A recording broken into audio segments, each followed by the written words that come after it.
जय हिंद साथियों, आज है पॉलिटी एमसीक्यू सीरीज़ का 20th डे और आज हम देखेंगे पॉलिटी का 10 एमसीक्यू को, जो कि कॉम्पिटिटिव एग्जाम्स के लिए बहुत ज़्यादा इंपॉर्टेंट होगा। अगर आप लोग इससे पहले की सीरीज़ को नहीं देखे होंगे ना, तो प्लेलिस्ट में जाकर के सारे सीरीज़ को देख सकते हैं।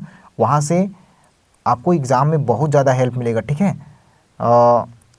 और अगर आप लोग इस टाइम को यूटिलाइज़ करना चाहते हैं तो आप इस सीरीज़ के साथ जो है वो नोट्स बनाते जाइए, ठीक है। अब हम देखते हैं आज का फर्स्ट क्वेश्चन को। तो आज का फर्स्ट क्वेश्चन क्या है, सो देखो, which article provides for joint sitting of parliament. कौन सा आर्टिकल जो है ना, हमारे संविधान में कौन सा आर्टिकल जो है वो प्रोवाइड करता है ज्वाइंट सिटिंग को लेकर के। तो ज्वाइंट सिटिंग बोले तो जहाँ पे लोकसभा और राज्यसभा की मीटिंग जो है ना वो एक साथ होता हो, तो उसे हम क्या कहते हैं, लोकसभा और राज्यसभा की मीटिंग जो है वो एक साथ होता हो, उसे हम क्या कहते हैं, उसे हम ज्वाइंट सिटिंग कहते हैं, ठीक है। अब ज्वाइंट सिटिंग जो है वो किस आर्टिकल के तहत बैठक होता है और ज्वाइंट सिटिंग की जो मीटिंग होती है वो क्यों होता है, ज्वाइंट सिटिंग की ज़रूरत क्यों पड़ता है, ठीक है। हम इसको समझेंगे आगे। तो इसका राइट आंसर क्या हो जाएगा, option number C. Joint sitting के बारे में हमारे संविधान में कहाँ दिया गया है, 108 आर्टिकल में, है ना। देखो यहाँ पे ऑप्शन नंबर सी इसका राइट आंसर हो जाएगा। तो ज्वाइंट सिटिंग जो है वो कंडक्ट क्यों किया जाता है, तो joint sitting is of parliament is conducted when there is deadlock between Lok Sabha and Rajya Sabha on an ordinary bills. Ordinary bills पहले समझ लो, ऑर्डिनरी बिल्स क्या होते हैं सो समझ लो, ठीक है। ऑर्डिनरी बिल्स अगर समझ लोगे तो समझ में आएगा कि ज्वाइंट सिटिंग की ज़रूरत जो है वो क्यों पड़ता है, ठीक है। तो ऑर्डिनरी बिल्स मतलब वैसा बिल प्रेसिडेंट जो है ना वो अगर पार्लियामेंट का सेशन ना चल रहा हो, पार्लियामेंट का सेशन ना चल रहा हो, तब प्रेसिडेंट किसी बिल की ज़रूरत पड़ता है। वह उस समय जो है वो ना मान के चलो देश के लिए कुछ इम्पोर्टेंट कार्य करना हो, ठीक है, देश के लिए कोई इम्पोर्टेंट कार्य करना हो और उसके लिए कोई रूल्स मतलब कोई बिल को जो है ना कोई नया रूल की ज़रूरत हो देश में, तो वैसे समय में जो है ना प्रेसिडेंट क्या करती है, नया रूल जो है वो उस समय यानी उस तत्क्षणिक समय में जो है ना उस प्रेसिडेंट जो है वो नया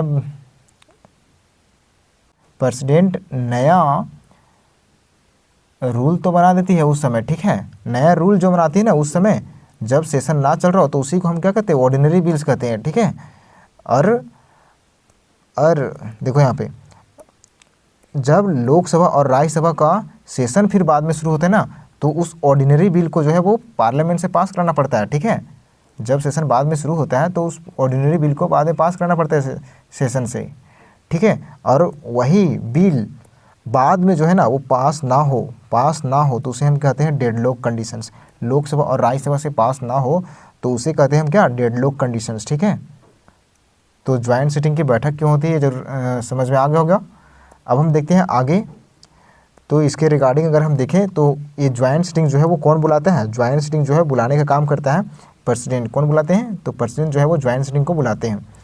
और इस ज्वाइंट सिटिंग को प्रिसाइड कौन करता है, तो स्पीकर ऑफ लोकसभा जो है वो ज्वाइंट सिटिंग को प्रिसाइड करते हैं, ठीक है। अब हम देखते हैं आज का नेक्स्ट क्वेश्चन को। यही जो चीज़ समझाए हम यहाँ पे लिखा हुआ है। अब हम देखते हैं आज का नेक्स्ट क्वेश्चन को, ठीक है। Which power of the president allows returning A bill for reconsideration.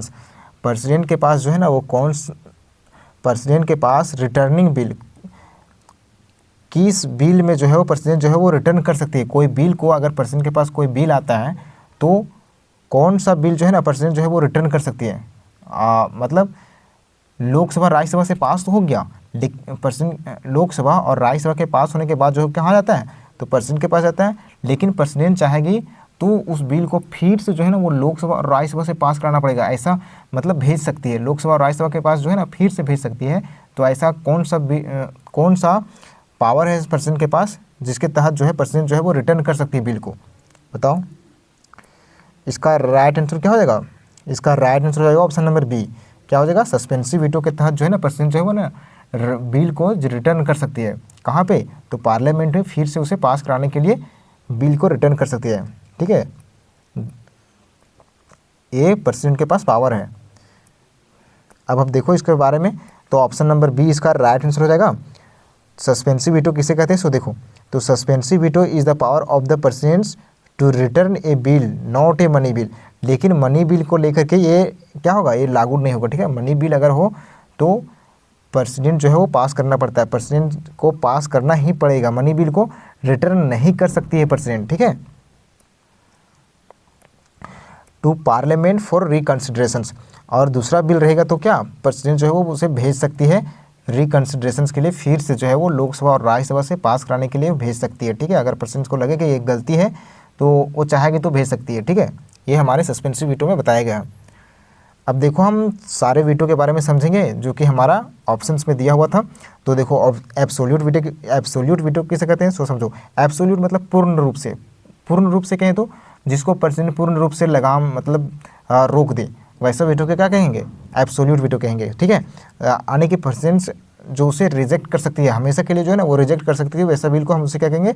Absolute veto, ठीक है। The president rejects the completely, उस बिल को क्या कर सकती है? कम्प्लीटली रूप से रिजेक्ट कर सकती है, कैंसिल कर सकती है, उसे हम कहेंगे एब्सोल्यूट वीटो, उस, ठीक है। उस बिल के बारे में फिर से डिस्कशन नहीं होगा। अब हम देखते हैं सस्पेंसिव वीटो के बारे में बता दें कि सस्पेंसिव वीटो जो है वो क्या होगा? सस्पेंसिव वीटो को रिटर्न कर सकती है, बिल को रिटर्न कर सकती है, ठीक है। प्रेसिडेंट जो है, प्रेसिडेंट के पास अगर आ गया लोकसभा और राज्यसभा से पास होकर के, तो प्रेसिडेंट चाहे तो उसे रिटर्न कर सकती है, ठीक है। लेकिन बाद में फिर से अगर प्रेसिडेंट पार्लियामेंट से पास होकर के आ गया, तब जाकर के प्रेसिडेंट को उसे पास ही करना पड़ेगा। ये हमारा बताया गया है कहाँ पे? सस्पेंसिव वीटो में, ठीक है। अब हम देखते हैं पॉकेट वीटो। तो पॉकेट वीटो किसे कहते हैं? पॉकेट वीटो उसे कहते हैं ना, प्रेसिडेंट जो है ना बिल को अपने पास रख दे सकती है, मतलब मान के चलो ना, कोई बिल आज मिला और 6 साल 5 साल के लिए बिल को जो है ना वो मान के चलो अपना टेबल पर छोड़ दी, ठीक है। तो उसे कोई कुछ नहीं बोल सकता, ठीक है। इसी को कहते हैं हम क्या? Pocket veto. मतलब बिल तो आया प्रेसिडेंट के पास, लेकिन वो क्या कर दी? रख दी, फिर उस बिल को फिर देखी भी नहीं, ठीक है। तो उसे हम कहेंगे पॉकेट वीटो, ठीक है। ये कोई टाइम लिमिट नहीं है कि कब तक उस बिल को रोक सकती है ना। उसे प्रेसिडेंट चाहे तो एक्सेप्ट भी कर सकती है और रिजेक्ट भी कर सकती है, हम उसे कहेंगे क्या? Pocket veto. आई होप आपको समझ में आ गया होगा। ये एग्जीक्यूटिव वीटो जो है वो कोई हमारे संविधान में नहीं बताया गया है, तो इसको छोड़ो, ठीक है। अब हम देखते हैं आज का नेक्स्ट क्वेश्चन को। Which emergency is proclaimed under article 352। तो कौन सा आर्टिकल 352 के तहत जो है ना, अंडर आर्टिकल 352 के तहत कौन सा इमरजेंसी लगता है? बताओ, अंडर आर्टिकल 352 के तहत कौन सा इमरजेंसी लगता है? बताओ।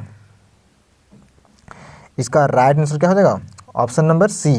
क्या हो जाएगा? ऑप्शन नंबर सी इसका राइट आंसर हो जाएगा। नेशनल इमरजेंसी जो है वो आर्टिकल 352 के तहत लगता है, ठीक है। देखो इसका ऑप्शंस में, तो ऑप्शन नंबर सी जो है वो इसका राइट आंसर हो जाएगा, ठीक है। तो प्रोवाइडेड अंडर आर्टिकल 356 किसका बात कर रहा है? प्रेसिडेंट रूल कब लगता है? किस आर्टिकल के तहत? 356 के तहत। इसे हम क्या कहते हैं? State emergency. और ये एक ऐसा इमरजेंसी है, अगर तुम्हें क्वेश्चन पूछे कि सबसे ज़्यादा जो है सबसे ज़्यादा बार जो है कौन सा इमरजेंसी लगा है, तो हम क्या देंगे आंसर? बताओ। State emergency, national emergency, financial emergency, क्या होगा? स्टेट इमरजेंसी, ठीक है।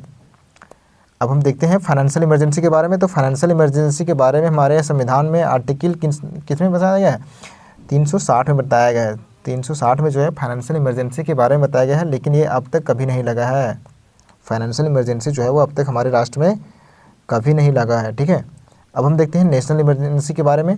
तो नेशनल इमरजेंसी के बारे में जो है हमारे संविधान के आर्टिकल नंबर 352 में दिया गया है। कहाँ पे? 352 में।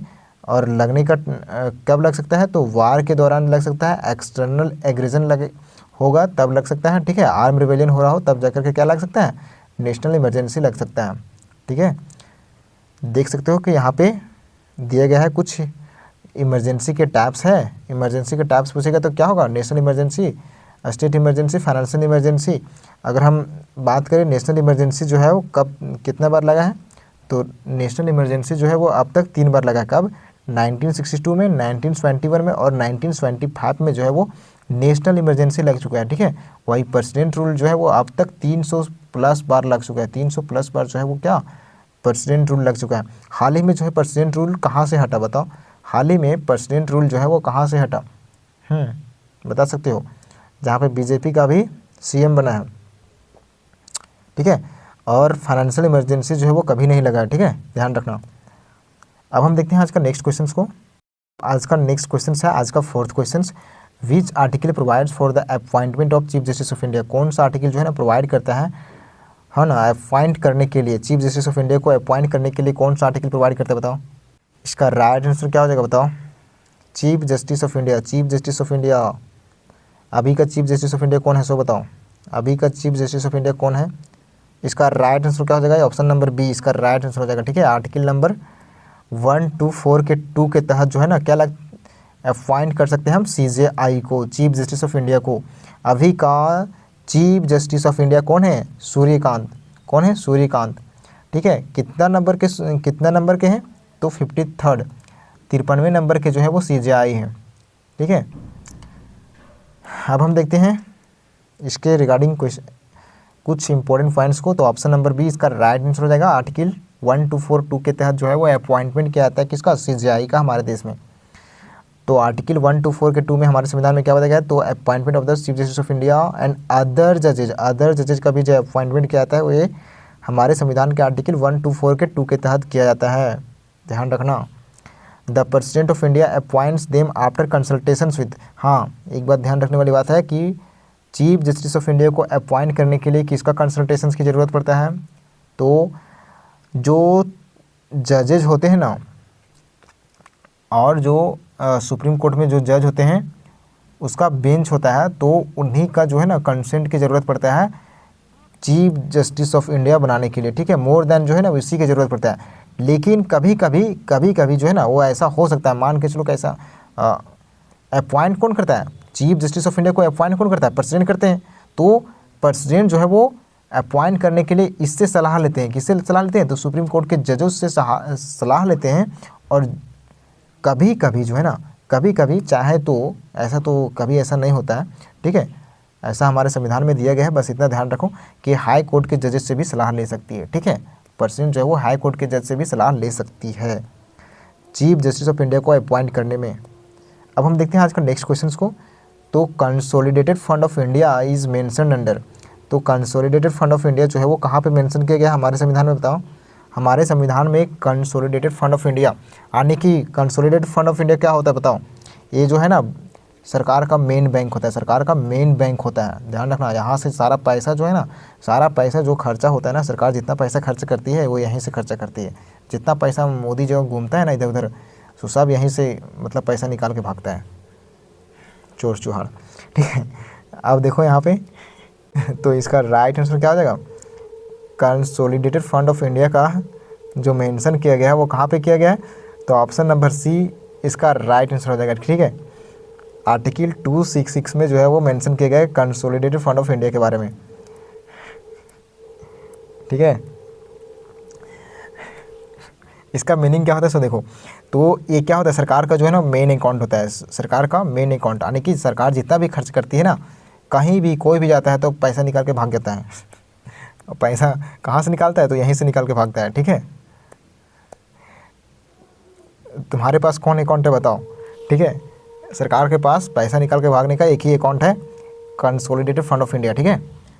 देखो यहाँ से क्या होता है, सो देखो, all tax revenues, income tax, GST, customs, all non tax revenues, ये सब जो है ना वो यहीं पे जाकर क्या होता है, जमा होता है और यहीं से निकाला जाता है, ठीक है। All loans taken by the government, जितना भी गवर्नमेंट के द्वारा जो लोन लिया जाता है ना वो सारा यहीं से लिया जाता है। जैसे देख सकते हैं एग्जाम्पल के रूप में, salary of the government employees, जो सैलरी सरकार गवर्नमेंट एम्प्लॉयज़ को जो देती है वो कहाँ से देती है, कंसोलिडेटेड फंड ऑफ इंडिया से देती है, ठीक है।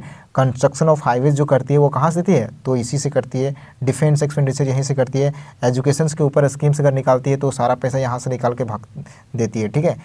तो सारा पैसा को कहाँ से निकाला जाता है, लेकिन इसके लिए क्या ज़रूरत पड़ता है, इसके लिए एक रूल की ज़रूरत पड़ता है कि सरकार जो है ना वो पार्लियामेंट से अप्रूवल लेना पड़ता है, पार्लियामेंट से अप्रूवल लेना पड़ता है पैसा को निकालने के लिए, ठीक है। लेकिन जब अपना पार्टी हो तो उसमें उतना दिक्कत नहीं आता है, ठीक है, इसीलिए आज़ादी की तरह निकालती है। अब देखो नेक्स्ट क्वेश्चंस, अब बात करते हैं हम contingency fund of India. Contingency fund क्या होता है सो समझो। कंटिजेंसी फंड जो है ना वो सरकार के पास एक और अकाउंट होता है जिसे हम क्या कहते हैं कंटिजेंसी फंड। ये जो है ना वो रिलीफ प्रदान करता है, मतलब जब इमरजेंसी, कोई इमरजेंसी के समय में जो है ना पैसा यहाँ से निकाल लेता है। कोई इमरजेंसी, कोई डिजास्टर आ गया ना, तब जाकर के सरकार यहाँ से पैसा निकालती है। सरकार नहीं निकालती यहाँ से, जो इसको जो मेन काम होता है निकालने का, वो प्रेसिडेंट से ऑर्डर लेना पड़ता है। तो देखो इसका एग्जांपल अगर हम समझे कंटिजेंसी फंड का, तो जैसे फ्लड रिलीफ इमीडिएटली, फ्लड में अगर रिलीफ देना हो तो वहाँ पे जाके पैसा कहाँ से निकलता है, ये कंटिजेंसी फंड से, ठीक है। वहाँ पे था कंसोलिडेटेड फंड ऑफ इंडिया, यहाँ पे कंटिजेंसी फंड ऑफ इंडिया, ठीक है। अर्थक्वेक रेस्क्यू ऑपरेशंस करना हो तो यहाँ से निकलेगा पैसा। Emergency medical aid during disaster, तब यहाँ से सडन एपिडेमिक रिस्पॉन्स करना हो तो पैसा निकालने के लिए सरकार इस अकाउंट का यूज करती है। हाँ, लेकिन इसको भी बाद में क्या करना पड़ता है, सडन रूप से जो है ना वो यूज़ तो कर लेते हैं, लेकिन बाद में इसे पार्लियामेंट से अप्रूवल लेना पड़ता है। अब हम प्राइवेट पब्लिक अकाउंट कमेटी का, पब्लिक अकाउंट ऑफ इंडिया का बात करें तो ये जो है ना वो सरकार का एक, यानी ये जनता का पैसा होता है, ठीक है, जो कि सरकार अपना पास जमा करके रखती है। Money that belongs to public, ये मनी जो है वो पब्लिक का अकाउंट का होता है, ठीक है, जो कि गवर्नमेंट जो है वो पैसे का जमा करती है। सिंपल भाषा में कहें तो मनी, जो पब्लिक का पैसा होता है ना वो सरकार जो है ना वो संभाल के रखती है, ठीक है। सरकार संभाल के क्या रखेगी, उसको यूज़ करती है। तो कभी कभी देबो नहीं करती है, जैसे सहारा का हुआ ना भाग गई लेके, ठीक है। जैसे देख सकते हो प्रोविडेंट फंड, इसका एग्जांपल के रूप में अगर हम समझे तो small savings deposits, court deposits, ये सब क्या होता है, तो ये सब जो है ना किसके तो पब्लिक अकाउंट ऑफ इंडिया के रूप में आता है, ठीक है। हाँ, और यहाँ से जो है ना वो क्या करती है सरकार, तो employees PF money, post office savings, court security deposits, student security deposits जो है वो क्या करते हैं, जमा कर सकते हैं, ठीक है। हम पब्लिक अकाउंट ऑफ इंडिया के रूप में जो है वो जमा कर सकते हैं। पार्लियामेंट, इसमें पार्लियामेंट को कोई अप्रूवल की ज़रूरत नहीं होती, क्योंकि यहाँ पे जनता का पैसा जमा होता है, ठीक है। अगर यहाँ पे हम एक लाइन में समझने का प्रयास करें तो कंसोलिडेटेड फंड ऑफ इंडिया जो है वो गवर्नमेंट मनी होता है, जो कि डेवलपमेंट के लिए खर्च किया जाता है। आजकल डेवलपमेंट पे कम और लोग अपना क्या बोलते हैं, घूमने के लिए ज़्यादा यूज़ करती है सरकार। कंटिजेंसी फंड में बोले तो इमरजेंसी में स्पेंड किया जाता है, ठीक है। पब्लिक अकाउंट जो है वो public in government custody, public का पैसा जो है वो गवर्नमेंट रखती है, उसे हम क्या कहते हैं, पब्लिक अकाउंट, ठीक है। अब हम देखते हैं नेक्स्ट क्वेश्चन को, which of the following is not a feature of money bill, तो कौन सा जो है ना फीचर नहीं हो सकता है, मनी बिल का कौन सा फीचर नहीं होगा। तो यहाँ देखो ऑप्शंस को अच्छे से रीड करो, ठीक है। Can be introduce only in Lok Sabha, तो मनी बिल जो है वो क्या, यहाँ पे नॉट बोल रहा है, ध्यान रखना। मनी बिल जो है वो केवल इंट्रोड्यूस किया जाता है लोकसभा में, बताओ। हाँ जी, मनी बिल केवल और केवल लोकसभा में इंट्रोड्यूस किया जा सकता है, ठीक है। रिक्वायर्स प्रेसिडेंट रिकमेंडेशन, तो क्या मनी बिल के लिए रिक्वायर्स होता है प्रेसिडेंट का रिकमेंडेशन, बताओ। पार्लियामेंट कैन अमेंड इट, हाँ ये तो सही है, ऑप्शन नंबर बी सही है। Parliament can amend it, parliament इसे अमेंड कर सकती है क्या, बिल्कुल नहीं। तो इसका राइट आंसर क्या हो जाएगा, ऑप्शन नंबर सी। पार्लियामेंट के पास ऐसा कोई पावर नहीं होता है मनी बिल को लेकर के, ठीक है। तो ऑप्शन नंबर सी जो है वो इसका राइट आंसर हो जाएगा, ठीक है। पार्लियामेंट के पास नो पावर होता है मनी बिल को लेकर के, ओके। तो पार्लियामेंट केवल रिकमांड कर सकती है, कोई अमेंडमेंट का पावर नहीं होता है। अब हम देखते हैं आज का नेक्स्ट क्वेश्चन को, which emergency has never been imposed in India, कौन सा इमरजेंसी है जो कभी इम्पोज नहीं किया गया है भारत में, कौन सा इमरजेंसी बता दो, बताओ। नेशनल इमरजेंसी इम्पोज किया गया है कि नहीं, नेशनल इमरजेंसी इम्पोज किया गया है, बताए थे 3 बार, तो कौन सा इमरजेंसी नहीं किया गया है। फाइनेंशियल इमरजेंसी जो है वो कभी नहीं इम्पोज किया गया, ध्यान रखना। फाइनेंशियल इमरजेंसी कभी इम्पोज नहीं किया गया भारत में। तो फाइनेंशियल इमरजेंसी के बारे में कहाँ दिया गया, 360 में दिया गया, जो कि नेवर इम्पोज किया गया, कभी नहीं इम्पोज किया गया है भारत में। अब हम देखते हैं नेक्स्ट क्वेश्चन को, which article deals with the union budgets, कौन सा आर्टिकल जो है ना वो डील करता है यूनियन बजट को लेकर के। यूनियन बजट का बात करें तो कौन सा आर्टिकल डील करता है, बताओ। तो यूनियन बजट जो है ना वो डील करता है आर्टिकल नंबर 112, कौन सा 112 जो है वो यूनियन बजट के बारे में बताता है। ऑप्शन नंबर कौन बी इसका राइट आंसर हो जाएगा। तो ऑप्शन नंबर बी इसका राइट आंसर होगा 112। आर्टिकल 112 में जो बताया गया है एनुअल फाइनेंशियल स्टेटमेंट्स के बारे में, अगर हम एनुअल फाइनेंशियल स्टेटमेंट बोले तो जो यूनियन गवर्नमेंट जो है ना बजट को पेश करती है उसे कहते हैं क्या, एनुअल फाइनेंशियल स्टेटमेंट कहते ही हैं, लेकिन हम यूनियन बजट भी कहते हैं। क्या कहते हैं, यूनियन बजट कहते हैं, यूनियन बजट कहते हैं। और वही बात करें हम स्टेट बजट का, तो स्टेट बजट जो है ना वो कहाँ पे हमारे संविधान में किस आर्टिकल में बताया गया है, स्टेट बजट के बारे में बताओ। स्टेट बजट के बारे में जो है ना हमारे संविधान में 202 में बताया गया है। कहाँ पे बताया गया है, 202 में बताया गया है स्टेट बजट के बारे में, ठीक है, ध्यान रखना। अब हम देखते हैं आज का नेक्स्ट क्वेश्चन को, आज का 9th question, which article deals with the inter state water disputes, कौन सा आर्टिकल जो है वो डील करता है इंटर वाटर डिस्प्यूट। ध्यान रखना, इंटर वाटर डिस्प्यूट का बात कर रहा है, क्या बात कर रहा है, इंटर वाटर डिस्प्यूट। अगर लैंड बाउंड्री होता ना तो अलग हो जाता, ध्यान रखना।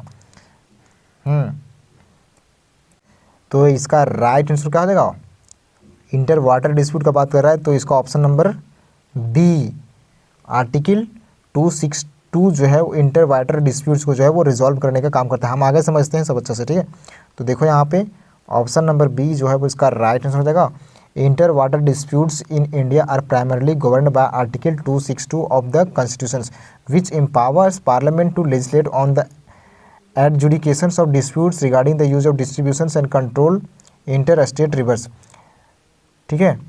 तो रिजोल्यूशन इन तो इंटर स्टेट डिस्प्यूट को लेकर के जो है ना वो हमारे संविधान में एक काउंसिल बनाया गया है जिसे हम क्या कहते हैं, inter states river water disputes act. इसी के तहत जो है ना वो एक स्टेट से दूसरे स्टेट के बीच अगर वाटर को लेकर के डिस्प्यूट हो रहा हो तो इसी के तहत जो है वो क्या सॉल्व किया जाता है, ठीक है। एक ट्राइब्यूनल बनाया गया है, ठीक है। इसी ट्राइब्यूनल के तहत जो है ना वो सॉल्व किया जाता है क्या, वाटर डिस्प्यूट्स को। लेकिन वही बात करें ना कि लैंड बाउंड्री को लेकर के अगर एक स्टेट से दूसरे स्टेट के बीच अगर लैंड बाउंड्री को लेकर के अगर डिस्प्यूट हो, लैंड बाउंड्री को लेकर के, तो उसको सॉल्व जो करता है ना इंटर स्टेट डिस्प्यूट को जो है सॉल्व करता है।